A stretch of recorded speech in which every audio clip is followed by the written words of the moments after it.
Okay, so this one's in F sharp because we've got the capo on the 2nd fret. F sharp minor is what it is, but we're going to talk about it as if it's in E minor because those are the shapes of chords that we're all used to playing. Okay, it's a great song, really well written. It's a really good example of, just because it's simple, a lot of guys think it's got to be complicated to be good, but this is just an awesome song. It's so well written and it's so well played. The whole record is just brilliant record. Great production by Bob Clearmountain too. This is a super strong song. And I don't want to talk too much, but Keith Scott, a really underrated guitar player for Bryan Adams. Just really tasteful player and never does anything that doesn't serve the song. Everything he does is like right on the money. Okay, so for the sound I'm getting on this clean part, I'm using the clean channel of my amp. It's an Egnator Renegade, and I've got a bit of gain on it. So if I'm on 10, you're going to get that. I'll turn all the effects off here.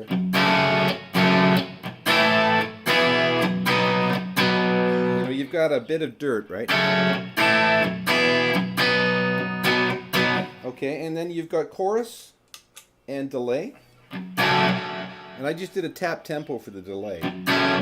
Just tapped in the time of the song. And then you've got reverb. Okay, so, and also what I do is I'll turn my volume back to about 5 or 6. Like if you notice on the record, one guitar is more dirty than the other. So, the first one I kind of did at this level, 5 and 6, between 5 or 6, 5 and 6. It's fairly clean, right? And I also have my, I have a switch here for phase, so I'm out of phase. I'm on single coil mode here because these parts were played on a Strat positive, okay? So I don't have a Strat, so this is how I sort of emulate a Strat. Okay, and then the other one, you can just crank your volume up to 10, right? So that's at 10. This is a 5.5. And it cleans it up real nice, okay? And like I said, the only other thing is the delay, which is a digital delay at just a tap tempo, and then a chorus and reverb. And my reverb is just coming from the amp. Okay, so that's the basic sound for the rhythms. Okay, so we're going to just go over the chords. So we've got an E minor, got a G, like that. It's like an AC/DC G.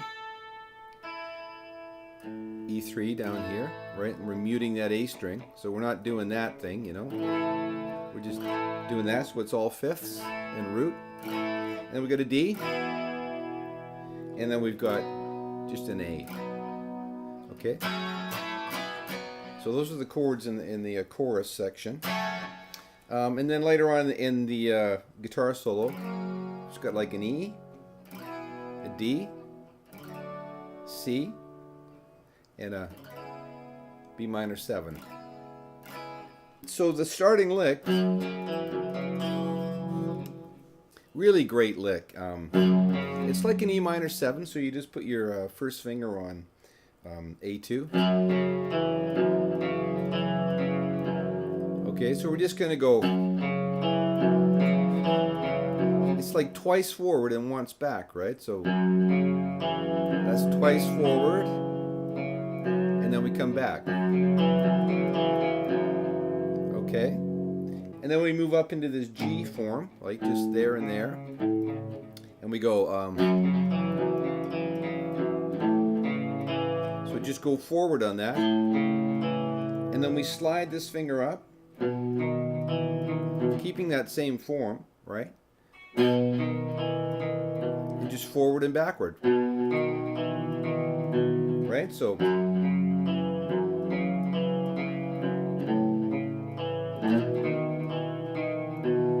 and then we just repeat that, okay? And there's actually two guitars playing that, one on the left channel, one on the right, and the main guitar does that, right? It's very consistent.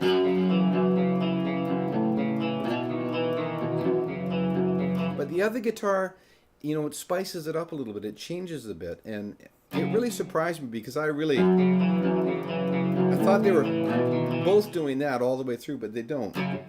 So the other guitar at the very beginning of the song, it goes like this.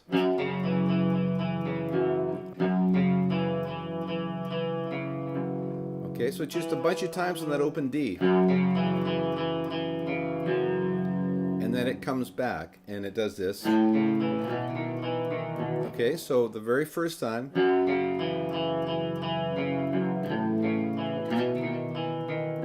Okay, so if you're in a band that has two guitars, you get one guy doing that, and you'll notice it really kind of opens the sound up. Okay, that's the only time he does that, though. The rest of the time, he just does this. Okay, and not every time, just sometimes. Okay, so that is like, it's twice on that open D. And then once on the A note, on the B note on the A string. So,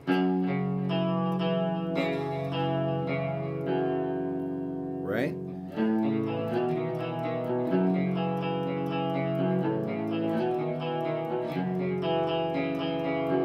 And combined with, it just kind of opens it up a bit and gives it a bit of air, right? And he doesn't do it every time. I'm not sure if they had a plan when he was going to do it, when he wasn't, but I kind of think he just sort of threw it in there whenever it seemed right. So, if you're going to play that second part, you're going to sort of start out like this. So we go from the beginning. You want to do that beginning one for sure.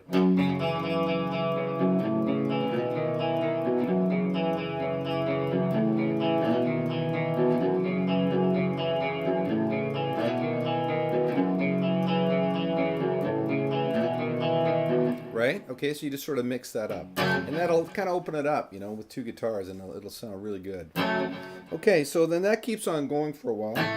So then there's a section that's like sort of a bridge between the verse and the chorus. And that the two guitars play something different, okay? They both do it different voicings, which is pretty common when you have two guitars, is to one to do different voicing than the other. Okay, so the main guitar just goes to the C bar chord. Right? And then slides up to a D bar chord. 2, 3, 4, 1, 2, 3. Okay? And then he does this like.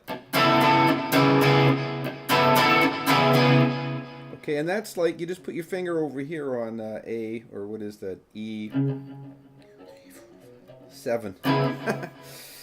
7 from the capo, right?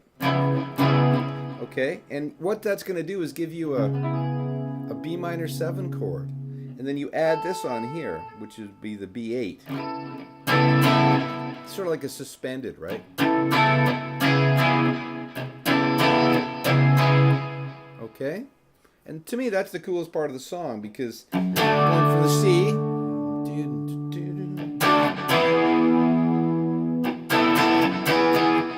and if the bass just stayed there on the D. But the bass player, Dave Taylor, great bass player, came up with a really great part for this song. He goes down to there, right?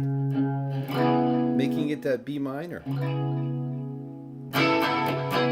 So it kind of gives that song it kind of falls off there, And I think that's a really nice touch in that song. Okay, so we're gonna go from here.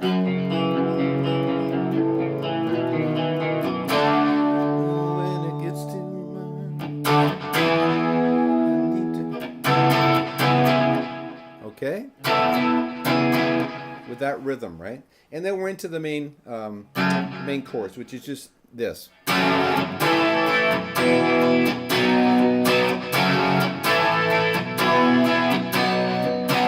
Right? Just E minor, G, D, and A. And it's really tight. Those rhythms are really tight, okay? So even though the chords are simple, you got to play this in time, right? And you got to play it punchy, okay? And that's always a little harder than it looks, right? The guys make it look easy, but, the basics of playing music are to be in tune and in time. And there's so many guys that don't do that, right? They're either out of tune or they're out of time. So, it's basic, yeah, it's super basic, but you'd be surprised how many guys can't do that. Can't do either one, or both, okay? So this is a great song to focus on that, okay? So we're here.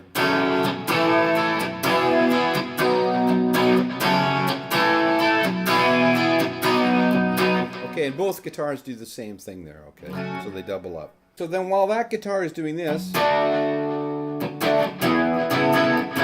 other guitar is going to hit it, the same chords but in a different voicing. So he's going to go to an open C here. So he's going to go to the D, right?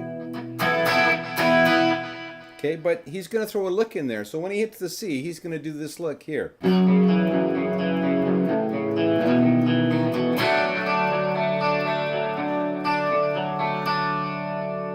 Okay, so that is just, it's just picking the notes of the chord. You hit the C. So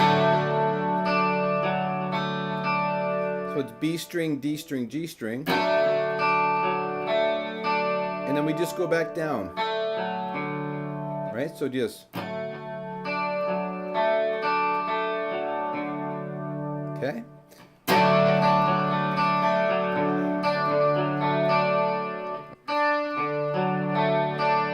Just the C up here in the B string, and then right back to the C on the A string. And then just pick every string, right? So that together it's...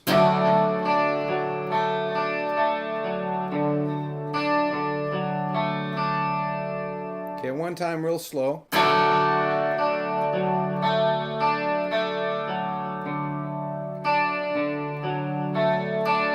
then to the D. And there might be a little bit of picking in there too, but it's so hard to hear and it's so far in the back. I didn't do anything in the demo. So you're here, and then you do that same lick when the other guitar is going. Okay, you're down here doing this. Okay, so there's two different ways he does that. One way he'll go, and another time he'll go. And he'll take it up here to the high A, right? In the demo I did that one because I think it sounds better. Okay, so that whole part then from the lick would be...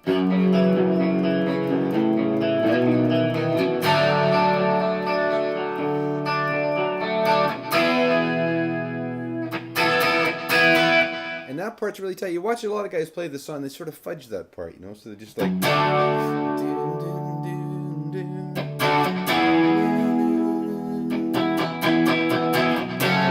But to me, it's those transitions between sections that a lot of times guys don't pay too much attention to, okay? And I think the better guitar players pay attention to those transitions and really make them tight and clean, okay? So that whole part, that second guitar part then is...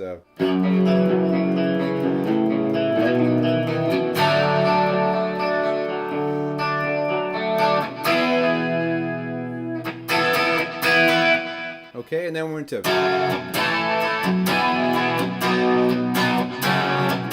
the chorus, okay? And then the only other part is there's a couple of little lead lines, but for chords, just in the solo section, we go to we've been in E minor the whole time, but we go into an E major while they go, right? And then D. C, back to D, and repeat. In a band, you're going to be playing the individual solo stuff, but underneath it, those are the chords, right? And then to end it, we're here. B minor 7, right? Which is just barring here on 1, 2, 3, 4, 5, 6, 7th fret, and make sure you get E7 there too. B minor 7, or you can play it here too, like, you know, B minor, just take your little finger off.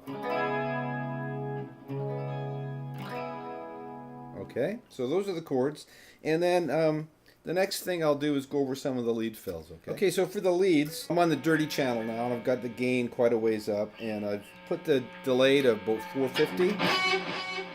It's quite a long delay, and still got quite a bit of reverb on there too. This is really great guitar playing by Keith Scott. It shows you again that you don't need to play 1,000 notes to be effective, right? His little intro thing is 3 notes, but it's the notes he plays them really well, right? And that's the thing with the guitar players. I think a lot of times they just want to like, just want to go nuts, you know, like just playing 1,000 notes to.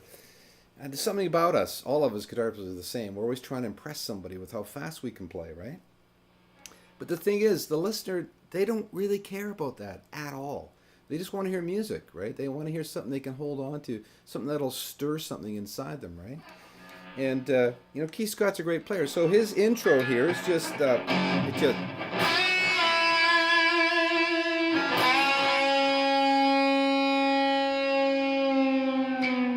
right? 3 notes, but 3 notes played really well.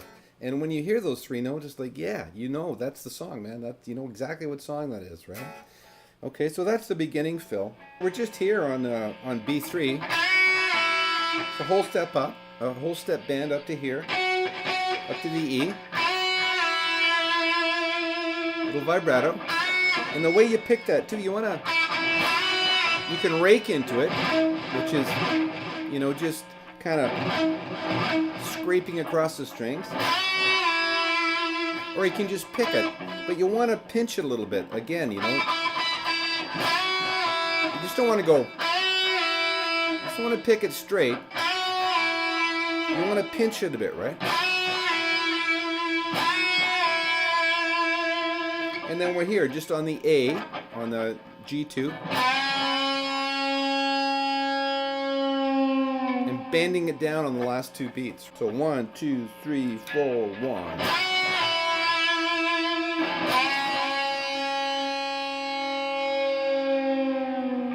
Okay. Okay, so that second fill, you go up the octave. So instead of here, we're up here. Right? And that would be at B, well, it's B17 without the capo. So with the leads, just let's just talk about them like that, okay? B17, because we all know that, right? B17, but he changes the timing on it, okay? So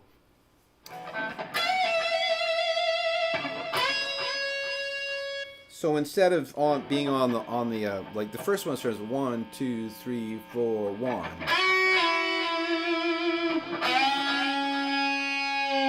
Right? This one starts on the and 1 and 2 and 3 and 4.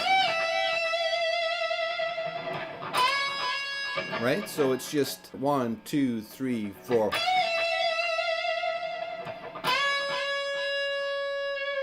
Okay, so it's the same fill, just with a little bit different timing. Okay, so then there's another fill in that second verse. Okay, so it's just here on D11 to G9 to G11. Just slide it up there, right? And I really love these fills because, like I say, they're super simple, but they're exact right notes at the right time. Okay, very, very tasty. Okay, and then there's one other fill. Like the only fill I recorded was the beginning one.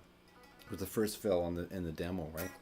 Because I wanted to keep it short. These aren't hard to figure out. You know, you can probably most guys can figure these out. But it's getting the sound and playing them well that really is the key, right? So the only other fill is later on that verse, it just goes right up here on B17 to B19, just to slide up and put the vibrato on it, okay? And that's it for the fills. Okay, so then it comes into the solo part, okay? So the solo part again it's not hard, it's pretty simple, but it's the way you play it and the sound you get, okay? So we start on this harmony thing, and we're basically just outlining the chords, right? And we're just going to the 4th, the 3rd, the root, and the 5th. Okay, we do the same thing on the D chord. Same thing on the C. Back up to the D. Okay, now it doesn't get any simpler than that, but again, you know, I just keep pounding this point in that simple is awesome, you know. It's memorable and it's melodic and it just suits the song perfectly. So the cool thing about this is the second time around you bring a harmony in, and a lot of times in guitar, you know, you'll play the low part first and then add a high harmony. But here they add the low harmony, okay? So the harmony added is to this, it's Okay, so we're going the second of the chord to the root, to the fifth, to the third.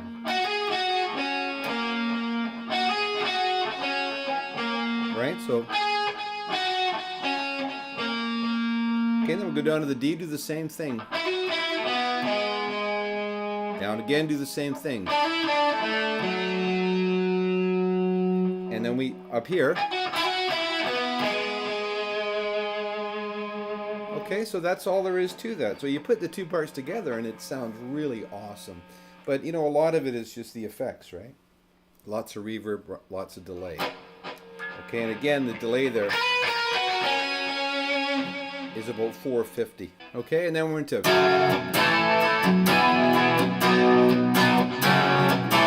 the chorus. That's it. That's the song. Like I said, great song. Really love this song. I think it's probably the best song that he's written. And of course, back in those days, he was writing with a guy called Jim Vallance, who was just, he's basically a genius, you know, really, really intelligent, highly knowledgeable guy when it comes to music. And I think that had a big impact on the writing back in those days. And to me, those are the best songs. You know, it's just my opinion, right? Anyways, hope you get something out of this. We'll see you next time.